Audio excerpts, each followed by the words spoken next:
Sabot-sabot tali sa mga kabanay sa nakalas nga street sweeper sa Mandawi City ug sa mga ginikanan sa 21 anyos nga nagmaneho sa pickup truck nga mibangga sa mga biktima ug sa iyang asawa gipahigayon karong hapon. Ani ang report. Tinguhan ni Bebelin Abolog ang maguwang ni Tioni Longos, 37 anyos, nga dado ng patayng lawas ini sa ilang dapit sa Cagdianaw, Dinagat Island. Taga dito man ang nakalas ug ang asawa ni ining naangol atol sa aksidente Huwebes pasado alas 3 sa kadlawon. Andam usab siya ug ang uban nilang kabanay nga isibog ang kaso batok sa 21 anyos nga driver apan gikinahanglang ang bagahon nila ang panginabuhian nga nahanaw ug ang pagpatungha sa 13 anyos nga anak ngadto sa namatay.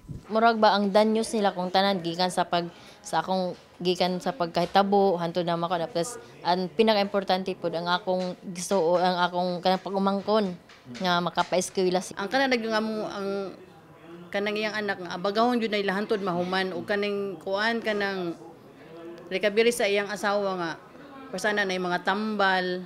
Anda mutuman si Angel, 13 anyos sa desisyon sa iyang inahan ug bang mga kabanay. Apan si Mabi Bofil, inahan ni Rosal, nga naangol usab atol sa aksidente, naglibog kun unsaon pagpahibaw sa iyang anak sa kamatayon sa iyang ugangan.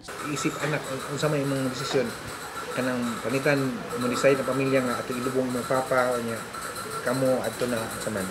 Depende ra sa akong mama. Sa doktor ingon sa tong akong apo nga nabilin. Dili pa daw kuno siya madala. Papahuwayon pa kuno siya usa ka bulan ingon sa doktor. Samtang abagan usab sa barangay Tipolo sa pagikay sa mga tabang alang sa banayng lungos. Ni ari ang taga CSWS nga gikuan ni mayor para sa ilahang assistance nga ihatag financial. Nikuyog lang siya para dali sila mahuman para sayo sila makapangumpra sa merkado. Kaya namaligya man sila tempura. Samtang giawhag ni Kapitan Restituto Villanueva ang iya mga staff nga abagan ang mga kabanay sa namatay aron manubag ang 21 anyos nga driver sa pick-up.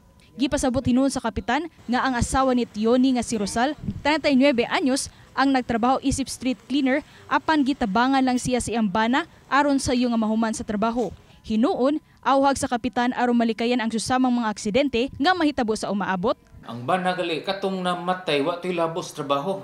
Nikuyog lang to sila kay gusto sila mo serbisyo Diyos barangay ba. Ganihang hapon, nag-abot ang mga ginikanan sa 21 anyos nga driver ug sa mga kabanay sa nakalas. Apan mihangyo ang ginikanan sa 21 anyos nga ipabilin lang ang ilang pribadong kinabuhi. Hinuon, ilang gipasalig nga andam nilang ihatag ang unsa may demand sa kabanay sa nakalas bugti sa pagsibog sa kaso batok sa nagmaneho sa pick-up. Uban ni Godfrey Relian, ako si Orchid Lapinkaw, Balitang Bisdak.